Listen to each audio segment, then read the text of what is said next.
Everybody ready? Yeah, thanks, Zach.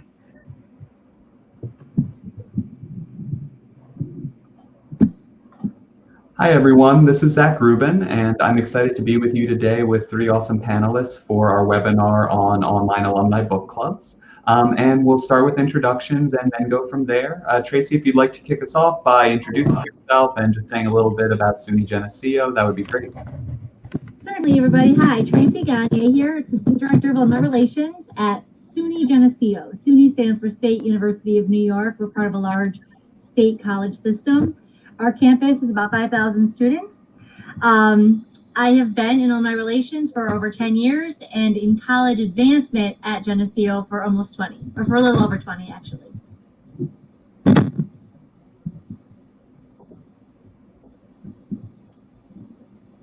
Mary, if you want to jump in. Okay, hi everybody. I'm Mary Giles. I'm from Smith College. Smith is the largest women's college in the U.S. We have about 2,500 students on campus in normal times. And I am the Associate Director of Advancement Communications here at the college, and I've been with Smith for, in advancement for about 3 years. And then, hi, my name is Christine Lee. I'm Associate Director of Development and Alumni Engagement, specifically in the Faculty of Arts. I'm with the University of British Columbia. We are a public institution in Vancouver, Canada, BC, Canada. Our campus usually has about 66,000 students. We have two campuses in Vancouver and the Okanagan. I've been in alumni engagement for about 13 years now. Thank you. Back to Zach. Great. Thank you all for joining us today and sharing your insights. I'm Zach Rubin. I'm the co-founder and CEO of Professional Book Club Guru and the Alumni Learning Consortium. PBC Guru manages online book clubs for more than 250 colleges, universities, and independent schools around the world. And the Alumni Learning Consortium is a partnership of more than 80 alumni associations working together to help schools create more and better online programs for their alumni.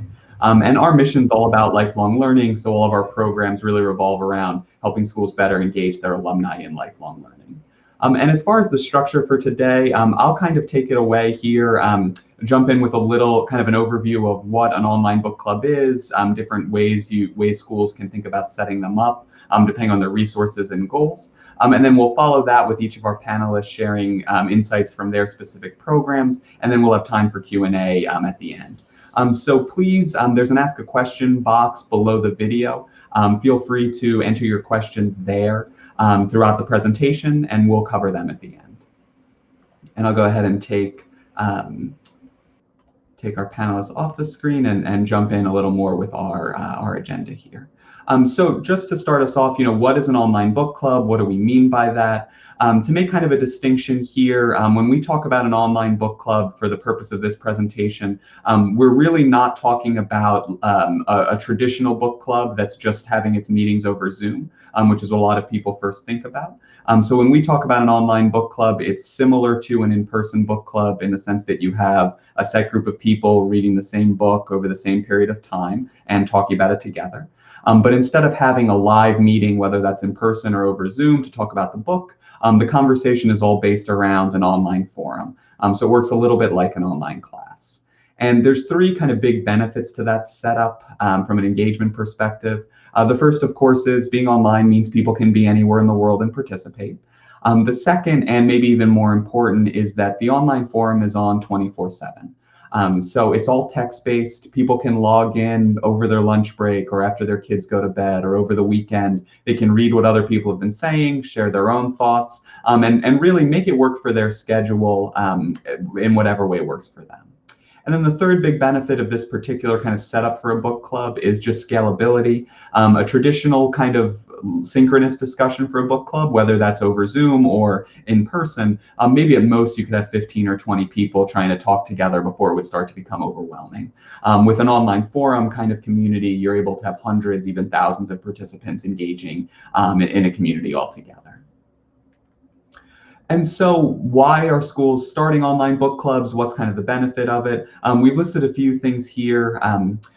probably at the highest level is that it really does connect back to the mission of the institution. The idea of people reading regularly, continuing on their journey of lifelong learning is kind of a powerful message, a little stronger in a lot of cases than the more traditional, let's do a trivia night or a happy hour or do a tailgating event. A little more kind of by the numbers, we will see pretty consistently between about 1% and 5% of contactable alumni will participate in an online book club. So certainly a good number of people. The bigger reason, though, besides just engaging a lot of folks, is actually the 60% number here. It tends to be why people are really starting an online book club program. So more than half of the people who sign up will have never been engaged before. So that means they've never attended an alumni event, they've never volunteered, they've never donated. So just reaching a lot of new people. And the other big benefit of a book club model in general is that book clubs are kind of by their nature a continuous community. So we'll see through our programs about 70% of people are still engaged after a year. And a lot of that is because people don't join to read one book, they join to be a part of a community that's reading books regularly. And we'll talk a little bit more about that. There's certain things in the way you set up a program that's kind of key to making that work and be successful. But just in general, it's obviously much better to get people to opt into an engagement program that they're likely to stay involved with for years as opposed to more one-off kinds of events.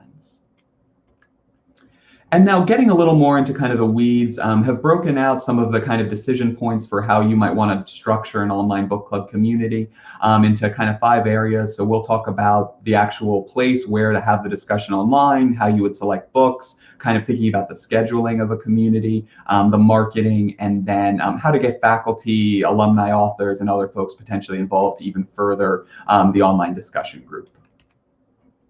Now, for the actual kind of where does the conversation take place aspect of things, the 2 most popular options for schools that are creating their own programs are either a private Goodreads group or a private Facebook group.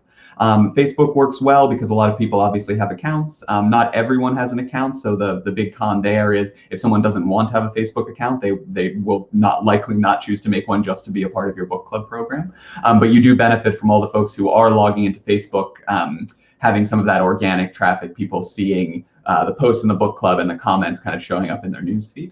Goodreads works a little better if you want something just focused for the book club community.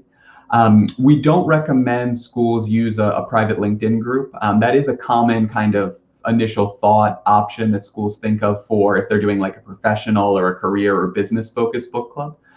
The reason we don't recommend LinkedIn is just that the groups features on LinkedIn really aren't that robust. And most people log into LinkedIn to, search for someone's professional profile. They're not necessarily spending a lot of time there to kind of socialize or even if it is a professional group. So we just see much worse engagement there. And so wouldn't really recommend that. On the left here is just a picture of our forum tool that we use with our book club programs. So we've built that specifically for online book club discussions. There's many forum tools out there. Some are free, some are $15, $30 a month for something a little more robust than what Goodreads or Facebook would offer. And you get kind of better data from it. But the big kind of thing to look for if you're trying to build something on your own is ideally you want a forum page where you can have multiple posts. So you can see for this book, the participants can focus on conversation for chapter 1, 2, and 3, or chapter 4, 5, and 6, and then obviously see all the posts related to the specific book that the community is currently reading. So that's a little better than a social media feed. And the reason for that is just if you think about a private Facebook group where whatever's most recently posted is typically on the top. It's just harder to find things. So it's you're kind of always talking about the last thing that got posted in more of a social media group than having a little more of an ongoing and kind of cross-pollinating conversation across the different topics you might bring up for a book. Now, in terms of book selection, obviously really important. Can't emphasize enough that the most important thing to having a successful book club is picking books that people actually want to read. Most alumni are reading books before they go to bed, when they have a little bit of time over the weekend. They might be listening to audiobooks while they drive or when they go to the gym. So it's not something that if a book is really dense or specific or niche that people are likely going to pick up. Just because your book club picks a book doesn't mean everyone's going to choose to read it. So generally speaking, bestsellers, really hot books that are connected to the zeitgeist and that people are talking about are going to do best. Now, many schools do want to feature alumni and faculty authors, and that works really well if the alumni or faculty author has written a bestseller or at least a book that's gotten some really great reviews and some really good traction.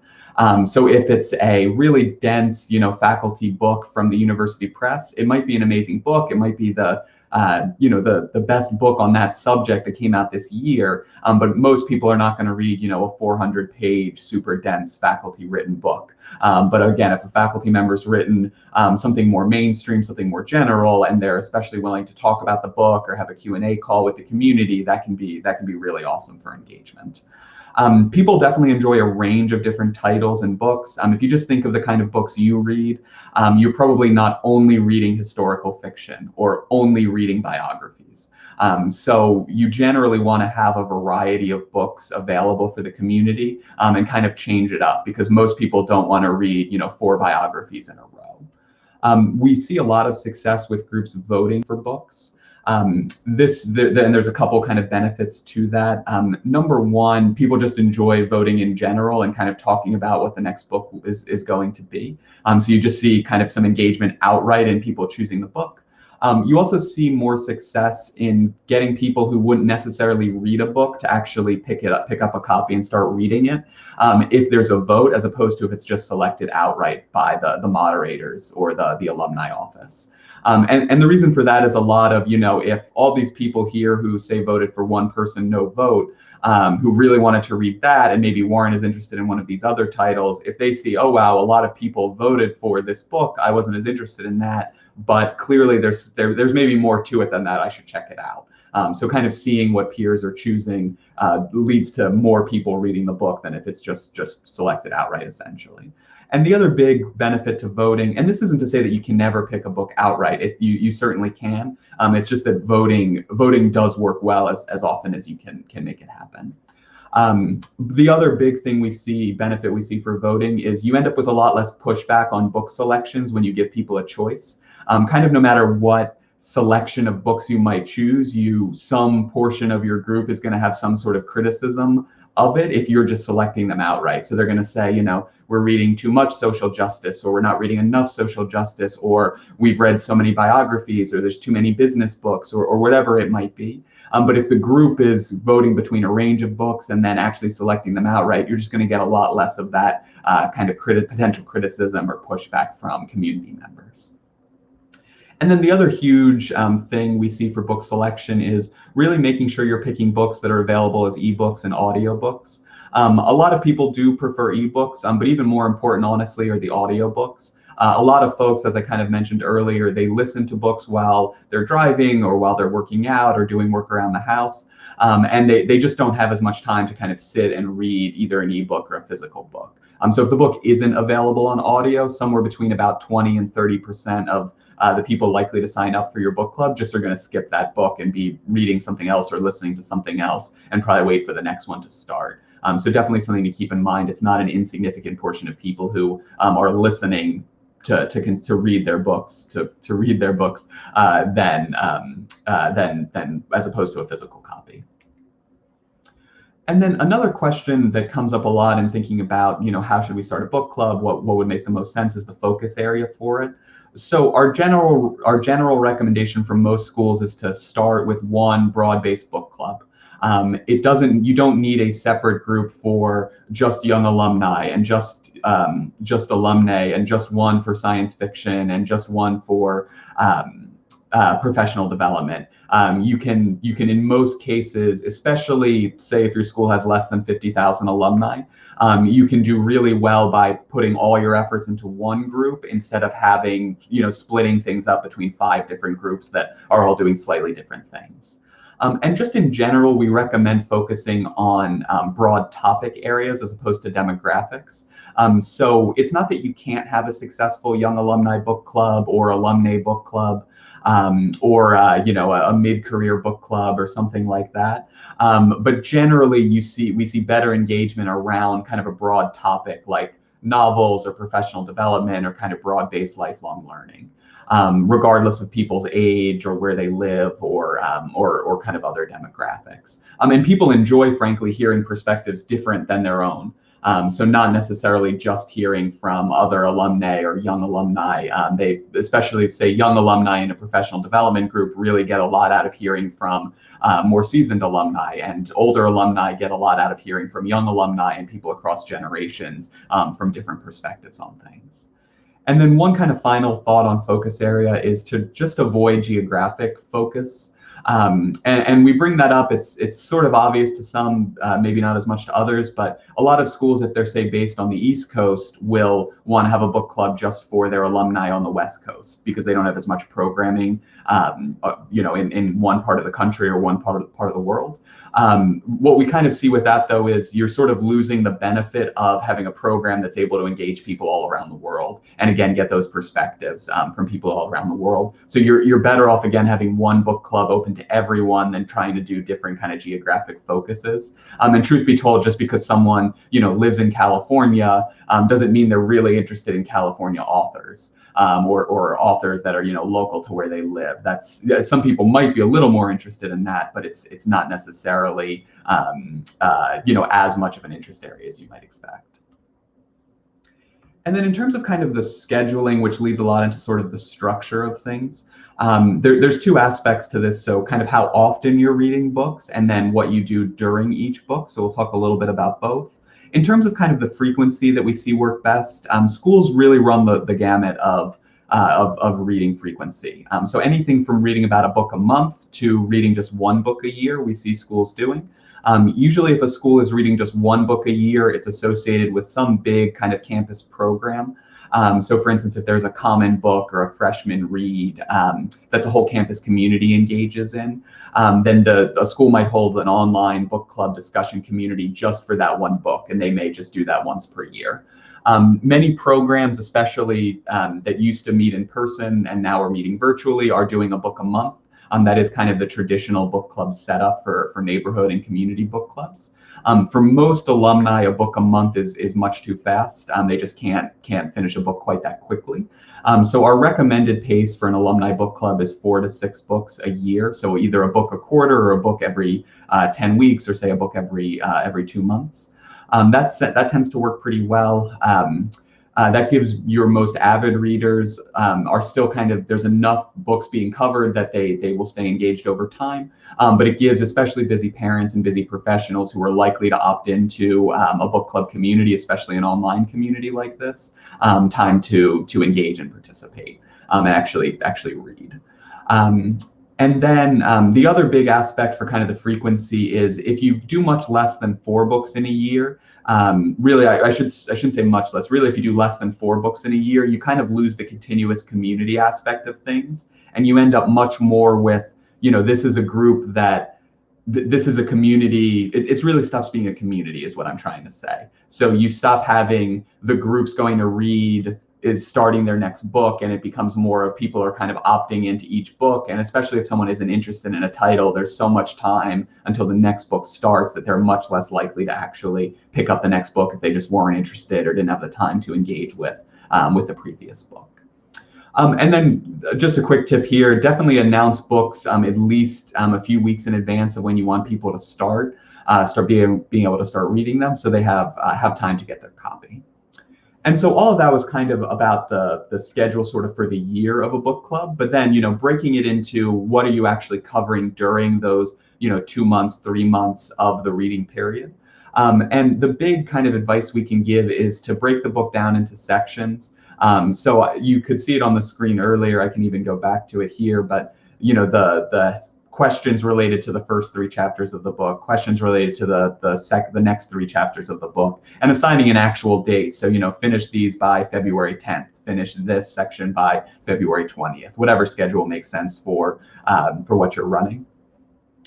So breaking that down, emailing participants, letting them know what that schedule is, what the discussion questions are for each part of the book, and having that kind of ongoing conversation works really well, and giving people new entry points essentially to talk about the book together.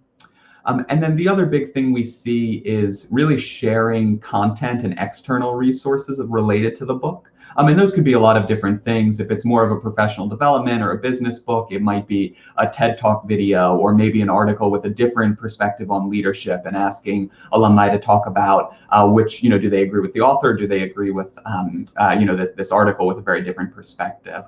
For something like a novel, it might be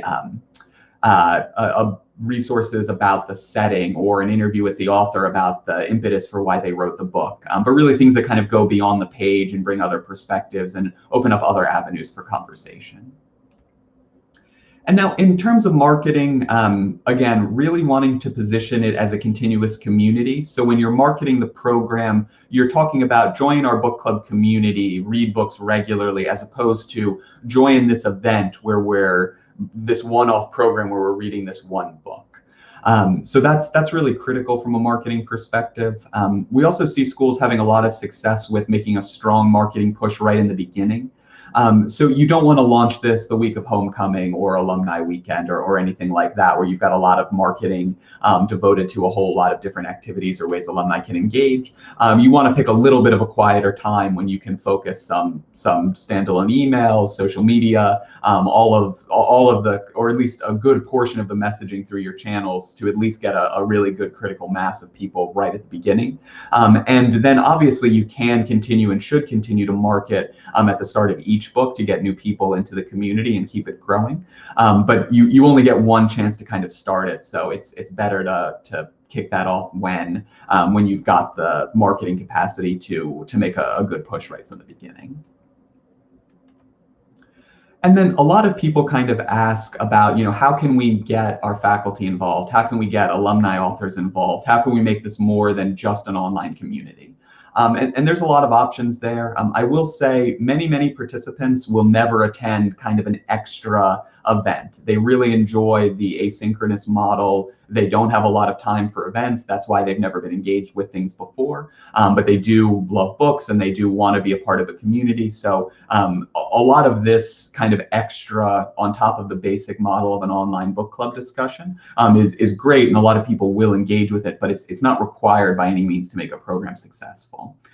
That said, when you do have an alumni author or a faculty member who's an expert on a certain subject related to the book you're currently reading, it can be really awesome and engaging for the people who do want to participate that way to have an opportunity to connect with them.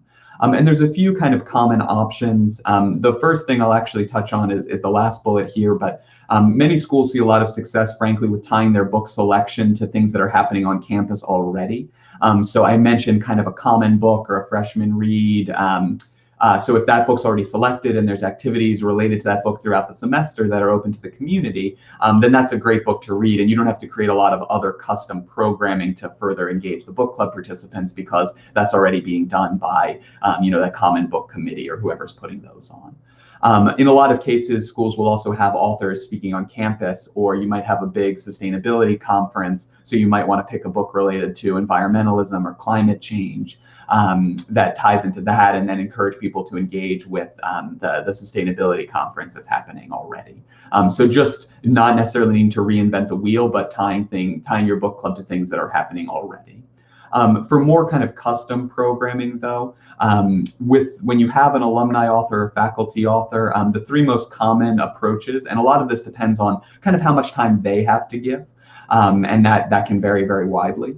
The simplest thing you can ask them to do is just record a short video, kind of thanking the group for selecting their book, and then maybe asking a few discussion questions to get the group started.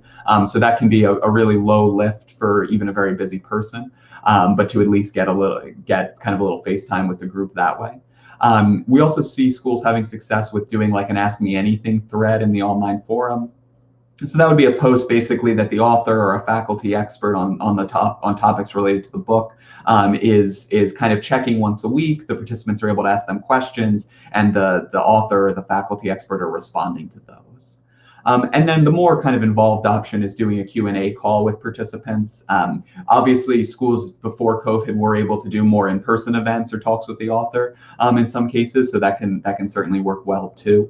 But certainly doing a Q&A call where people can actually talk directly with the author and hear their perspective since the book came out can work really well when you've got an author who's willing to take that extra time with your community. And then definitely want to touch a little bit on kind of what we've seen change from COVID, certainly some interesting things. Fortunately or unfortunately, depending on how you kind of look at it, this idea does work very well in these kind of times of social distancing and remote work. A lot of people, quite frankly, don't want to attend one more Zoom meeting. So the idea of doing a Zoom book discussion after work is not super appealing. But the online forum where they can log in at any time and just read what other people are saying, maybe type a comment if they're really feel strongly about part of the discussion, just works well. It's a lower barrier of entry. And so that works well when people are frankly exhausted in a lot of cases of having just Zoom meeting after Zoom meeting. We also have seen what were in-person book club meetups before have moved online, typically actually having the Zoom talk. And that seems to work well for established groups. We haven't seen as many schools starting up a Zoom book club directly, like since the pandemic, or if they have, it's been more of a one-off program, and it's been a little hard to sustain to do multiple books. But some schools are seeing success with that, so that certainly can work. And the other interesting thing we're seeing is actually a lot more students participating. So it used to be generally students, even though they were often invited or welcome in the Alumni Book Club, didn't participate that much. Obviously, current students are taking classes and have a lot of reading and homework and things to do. So not a lot of time necessarily for a book club on top of that. We would see more students participating in the summer than during the semester, certainly. That said, though, since COVID and a lot of the other activities on campus, unfortunately, have not been happening quite as much, we have seen more students engaging. Our guess, though, would be that will, once, hopefully sooner rather than later, things come fully more back to normal on campus, that students will be, again, not having time to participate during the semesters. So we do think that's gonna kind of swing back fully, but for now has been interesting to get more kind of student voices in the alumni book clubs. And then I do want to kind of transition now. Up on the screen here, we have each of our three schools, just kind of when they started their book club, how many participants they have approximately, and about how big the school is based on the number of emailable alumni. And you can kind of see SUNY Geneseo and University of British Columbia both started their programs before COVID started, so they can definitely speak a little bit to some of kind of the change in perspective and how this has worked since the pandemic began. Smith started their program after the pandemic, somewhat in response to it and looking for more virtual programming, so they can give a little bit, Mary can give a little bit of perspective there as well. But let me add Tracy here and let her share a little bit of kind of her insights as well. Tracy, feel free to jump in with kind of why you all started a book club, what you've heard from alumni, advice for other schools, and we'll continue from there. Sure. Our book club was CASE, which is the Council for the Advancement and Support of Education. It's a nonprofit association dedicated to educational advancement. All State University of New York colleges are part of this professional organization. And they came out with the white papers about how to standardize alumni engagement, counting, scoring, that kind of thing. And we really wanted to find an opportunity to do more virtual programming, to capture a lot of the alumni who don't live in regions of the country where we have a lot of alumni programming. So we thought that the book club would be a great way to engage these alumni. And it did turn out to really do that for us. The 770 people that you have confirmed in that book club exceeded our expectations by a ton. We got a great response when we launched it. I know that the members love the idea of selecting the next book, and we do hope to this summer select a book that will be the same as the college's summer reading program book, and we hope to get regional alumni volunteers to maybe serve as small group discussion leaders during the first year classes. First week back on campus, they do book club discussions, and they always need volunteers to lead that discussions. It's sometimes faculty and staff, but in this case, we could invite alumni who read the book to be part of that. So we're looking to even increase the engagement to another level with that program this summer. And I would add, working with Zach and PBC Guru, it didn't seem like a lot of extra work was added to my plate. It was something that we could easily, Zach's group does a lot of the heavy lifting. We just had to really market it. And it was easy to add it to what we were already doing, and no one felt overwhelmed with the work involved in getting us started.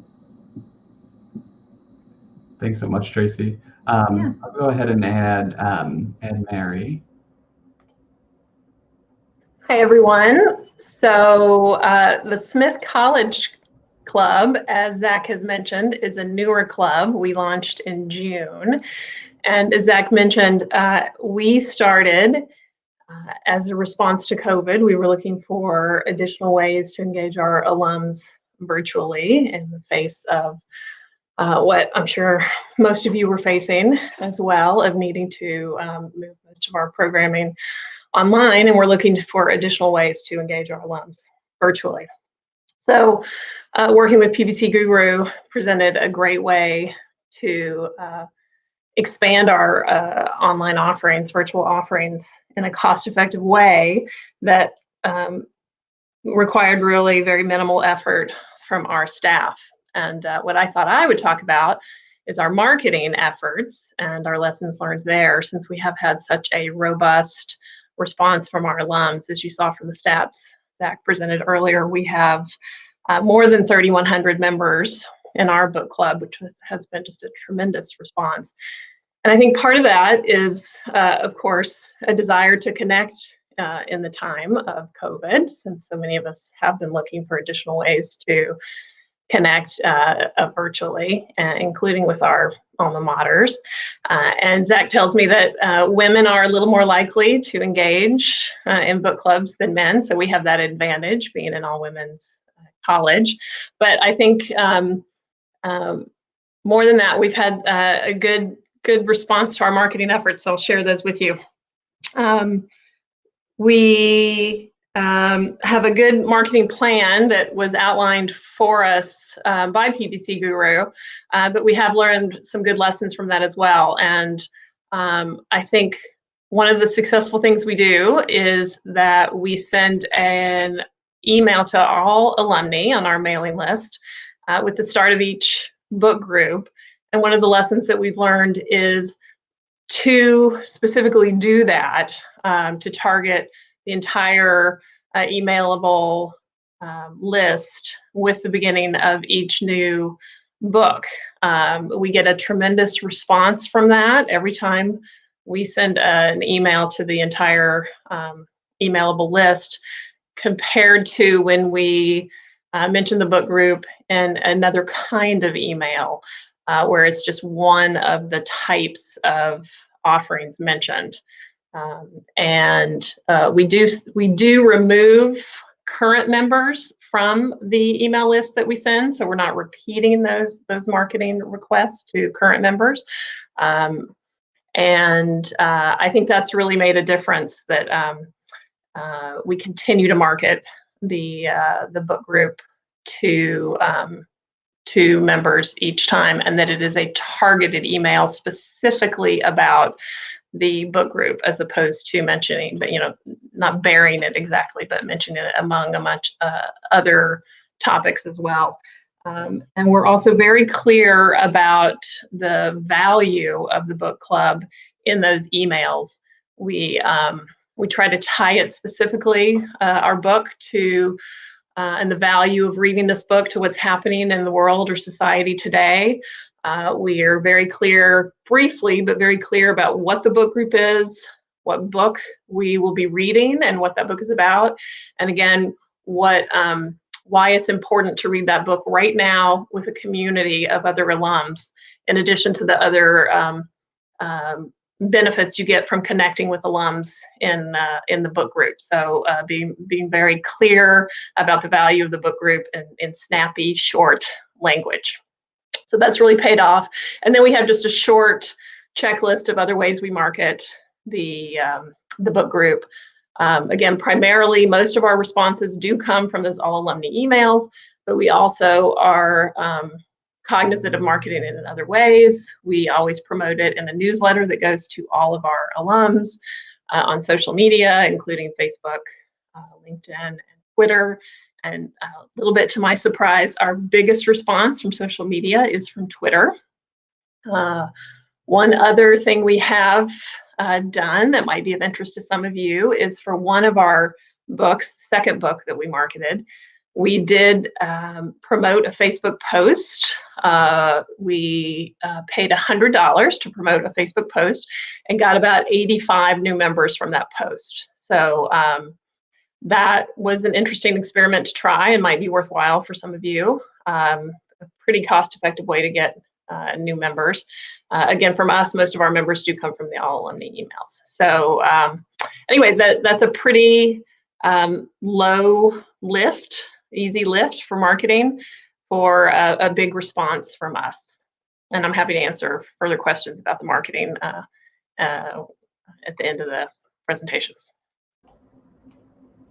Mary, thank you so much. And we definitely have heard from a lot of schools that a promoted Facebook post does work really well, especially ones that specifically say, you know, share this like on your wall or share this on your timeline kind of messaging. We've seen schools get a lot of like extra traction by promoting that post, which then alumni share.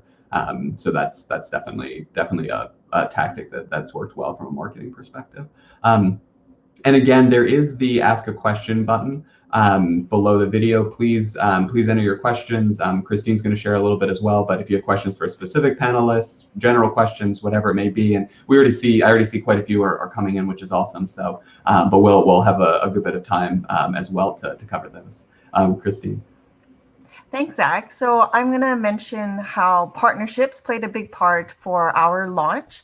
As I mentioned, we have 16 faculties in our university, and a colleague from the Central Alumni Office and the Sauder School of Business came across PPC Guru. And what we decided was to really work on it together. And as Zach mentioned, a broad-based approach was really valuable. Not only that, we share in the budget to offer the book club. And collectively, I've really appreciated the group discussion, and there's 4 of us, along with a communications tactical person, that discuss and assess which books we want to offer. And what we found is when we launched it, we really wanted to focus on career development. That was a priority for the School of Business and Alumni UBC, which was great. And what I've been able to kind of expand on is through using the voting mechanism in one of the 6 books that we've selected, the forum really engages on what they want to read. So I feel we give a really diverse opportunity for our readers to 2 books a year. It was career development. They've selected a novel. They've selected memoirs. So I think that's been really engaging for our community. When we launched the book club, we had a modest goal and we hit about 900. That was last October. We felt really smart because our 3rd book just came out in early March, and we saw a bump of almost double. I think another 500 people registered, and they were just so thankful to find a new, especially in those early days, a new way to engage with the university. We saw alumni from across the globe. We have people from Turkey and Germany logging in to participate, which was really positive. Now that we're going into our 2nd year, we're trying to do a better job to integrate the selections that we have. We've learned our forestry, faculty of forestry, they selected a book that will be integrated into the classrooms and to the students like a freshman read.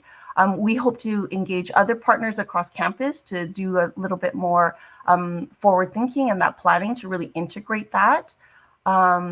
one of the second book that we selected was actually picked by our president. So he helped us with a little boost through his social media and why he selected his book. And the other flexibility that we saw during book selection was what was happening around anti-racism, Black Lives Matter. So in the spring, it allowed us to really pause and reflect and think about what conversations we could help facilitate through the forum. And PBC GRU has been great. We've selected Canadian authors to highlight. So with plenty of timing, they've been really adaptable to that, and also sharing any content that we have might be valuable. And one of my takeaways is seeing the conversation by our alumni on the forum. We've been inspired by the deep conversations that they're having. Some have mentioned they would never have picked certain books. They're so glad that they're on the forum. And one fun thing was I've noticed they introduced a thread of introductions, and we found that one participant takes the time and welcomes every single member. So I kind of call her our mother, kind of welcome her on the forum. So another area we want to build on is forum leaders, discussion leaders. So we've learned that from our moderator. How can we better engage? I think there's about 80 that are frequent posters. So these are other ways we hope to deepen the engagement with our alumni on the forum. So those are some of our learnings. Awesome, Christine, thank you so much. We can open it up for Q&A really. I do have contact information. I know everyone would be happy to answer questions after the webinar and all of that as well, so I'll leave that up for a bit. We do have quite a few questions, and people can feel free to chime in. A few people have asked if the slides will be available and if this is being recorded. The webinar is being recorded, so you're welcome to share this. An email will go out tomorrow, I should say, with the link to the recording. And I can also add the slides. People are specifically asking about that, so we can add that, so that'll be available with the recording as well. But getting into questions, we have one here for the panel, really, just which book selections were most successful or most engaging, and which have been least successful or engaging that you three have seen.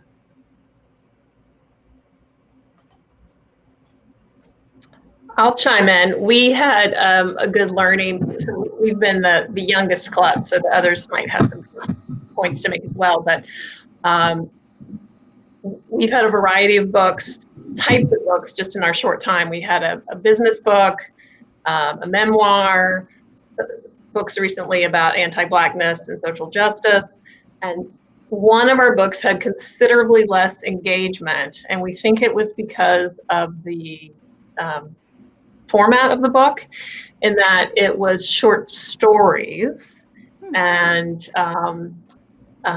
we could be wrong about this, but that it was just a little, there was less flow to the book, and we think our members had a little more trouble just engaging with that book and the style of the writing of the book, and that it just draw them in quite as much. And our moderator shared with us that can sometimes be the case, that style of the book, because there's quite as much flow to it, and it was a little bit harder to come back into that book in particular because of the way it was written. Zach, you could maybe chime in with that as well, if that's been your experience in general, but that particular book we thought was going to be very successful for us, and it had the lowest engagement. We definitely do see page turners. The more page turner of a book, the better, typically from an engagement perspective. So people obviously make it through. So there is something that's really segmented, like a book of short stories or a book of letters is harder. But obviously, if it is really relevant to the community, then it still can work. I would add too, this maybe sounds a little cliche, but the books that have a lot of buzz around them, Oprah book club picks, that they seem like most people are kind of eager and excited to read those books, and they're even more excited that they get to talk about them with their alumni friends and with a facilitated conversation happening around it. So we found those have been the most popular so far. I was just going to add, don't be afraid of past books, because the one in March that really drove up our new membership, we had picked Educated, which has been out for quite a while. But the neat thing was we saw some people say they wanted to revisit it, or maybe they read it on their own now, they want to jump onto the forum. So I think for us, what we've learned the past year is definitely variety. Because when we do post some career development, because that was how we launched it, there were some members that felt they were maybe they were retired alumni and they're like, oh, this is not for me. But then the third book would be a voting, and then the most popular one kind of gets picked up. And so I think it's variety over the year is really valuable, and the consistency, so that they know that something they might pick up one this time and maybe not next time. Definitely.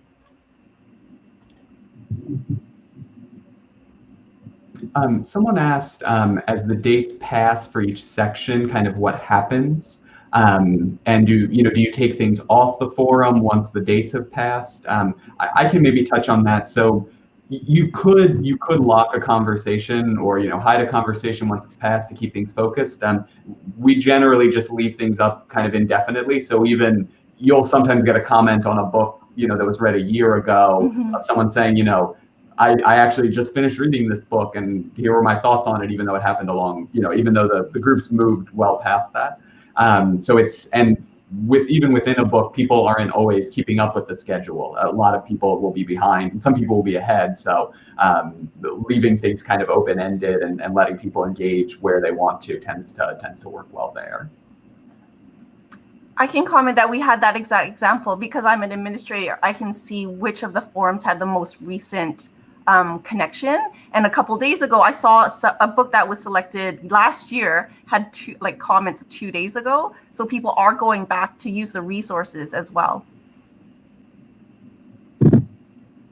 I'm thinking of our first book was Where the Crawdad Sings, and I know now a lot of talk about that becoming a movie.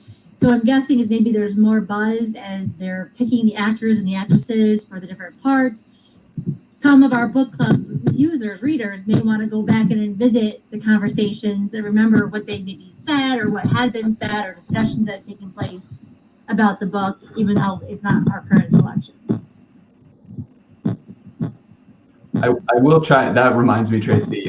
We have seen success with picking books that are becoming a movie, like a movie's about to come out. It's not a bad time to pick a book. Like Just Mercy did really well in a lot of our book clubs, and then when the movie came out, and so there's a lot of like that's just an example, but that approach can certainly work well. And then you can obviously have a question of you read the book. Did you like the movie more? Did you like the book? What? And let people talk about that too. So that's actually not a bad approach.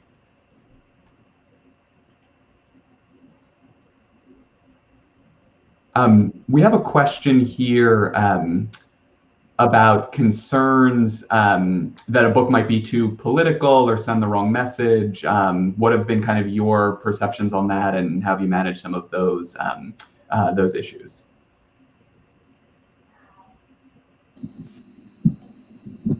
I want to just again give credit to Zach and his team there. They do a really great job coming up with not neutral questions, but questions that aren't really taking a side in some of the things that maybe seem like they're like controversial. It's just really open for great discussion. They never really share opinions or thoughts that are one-sided. So it makes the discussion pretty good. We have definitely, because people vote, I think a lot of times they don't want to vote for a book that may cause huge issues. So I don't think our alumni are typically voting for books they think are gonna start fights or be too controversial or have a small audience of folks who want to read it.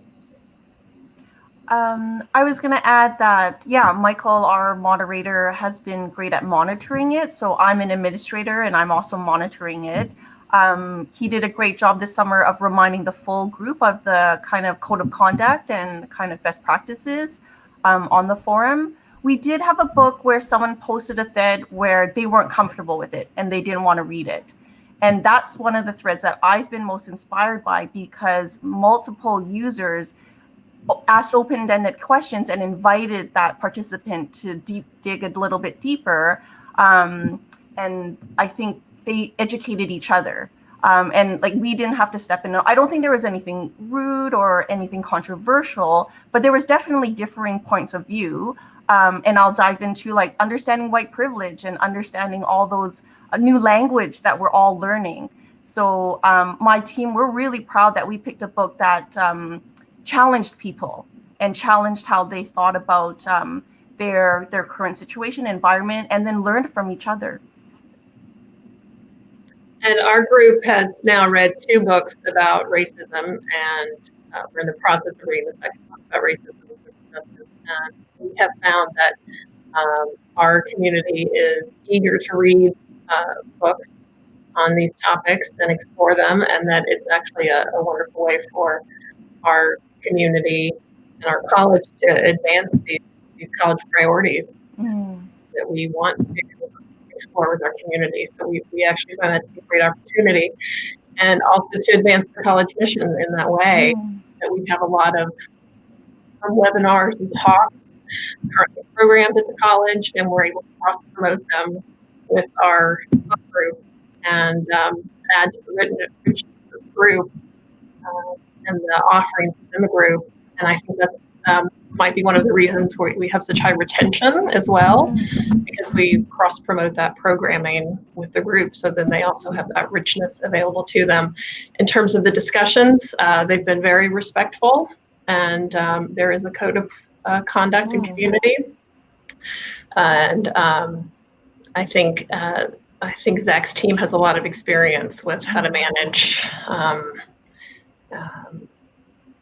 that, and policies in place that we have discussed in case things do get out of hand, so that there is clear programming and policies there as well.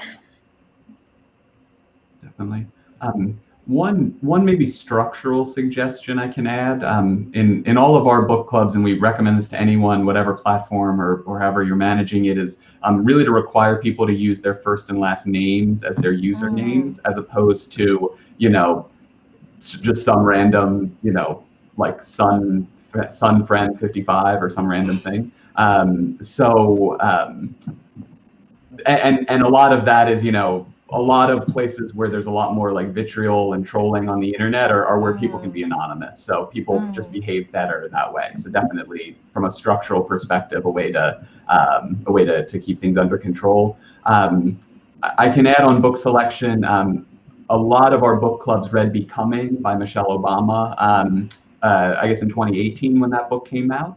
And we definitely got a lot of books voted for it. We didn't just pick it outright or anything, but we definitely got some negative feedback from people, who didn't want to read a book by a political figure, even though more people in the book club wanted, voted for the book and asked for it to be a voting option anyway, which is why it was offered up so many places. So that's something to think about. There's a bit of a difference between a book by anyone who, I guess Michelle Obama is not technically a politician, but who is very much politically connected, as opposed to like a professor or a thought leader or something, which is a little bit of a different perspective, perhaps.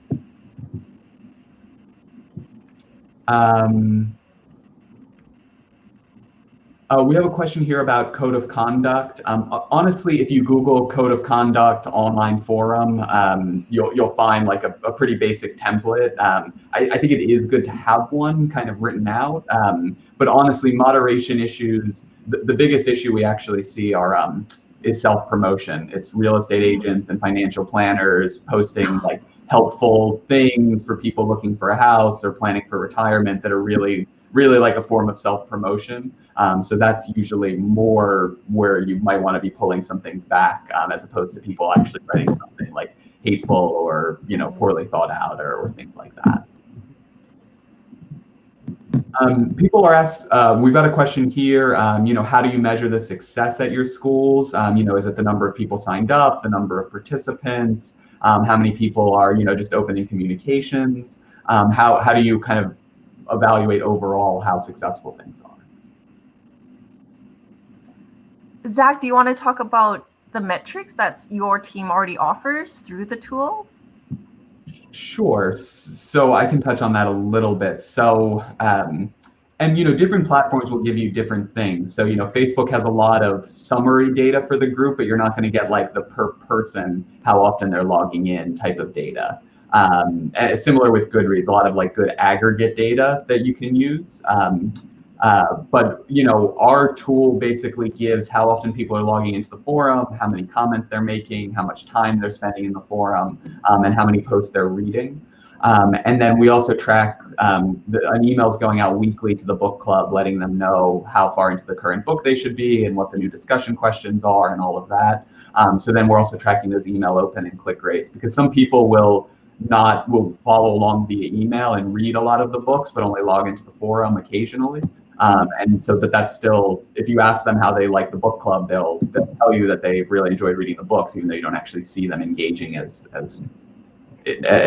obvious of a way. So having that back-end data is good, because if you can only see the number of people commenting directly, that's only a portion of the total engagement, because there's definitely a lurker issue in online communities where people log in, they read what other people are saying, they might like a post or two, but they're not as comfortable writing out their own thoughts on something. So there's definitely an element of that. Yeah, I was just going to add that for the first year, we were kind of focused on registration and how many signups that we've had. We were introduced to the metric of percentage of open emails. So I think all of us, we talked about, we're about 80%. Every new book participants are opening to learn about the book. This upcoming year, we're thinking about, again, how to better engage those forum discussion leaders. And we were introduced to the read time. So as Zach mentioned, there's like myself, I don't usually comment, but I love reading everyone's comments. So I think that's another measurement that we're looking at. And as we go into our third cycle, we're thinking about doing a survey.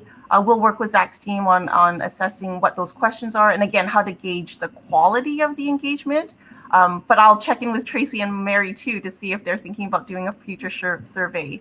But metrics wise, we're learning as we go along. I'll confess, we have not dived as deeply in, but for us, the number of people that are participating and that have signed up really helps move our dial as far as alumni engagement goes and our overall alumni engagement score. And that was what the goal of the book club was. So it's achieving that. So I guess until we start seeing people quitting or writing back comments, we're going to kind of leave it as it is, because it's working really well. People are usually excited with new reading periods. They love voting. There's great discussion. We're not prepared at this time to go much farther into more analytics. And we have a lot of signups, as we mentioned earlier, very high participation in terms of our number of alums who have joined the book club. We have a very high open rate on emails. We have a lot of lurkers, a lot of people who like to come and read, very high number of views. We would like to get a few more people commenting. So that's our goal, is to get even more people comfortable sharing their views. So we're working with PBC, doing things like book giveaways, so that if you comment, you're eligible to enter for a giveaway of the book, either the next book we're reading or an alum book that we want to promote. So we're looking at other ways to get even more people comfortable with commenting within the forum, so we can boost the active participation in addition to our really high passive participation rates.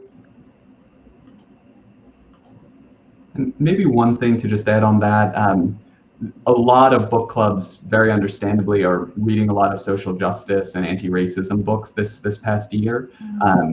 And we definitely see the lurker rate basically higher when those books are being read, because a lot of people want to learn, they want to read, they want to see what other people are saying, but they're nervous about sharing their own thoughts.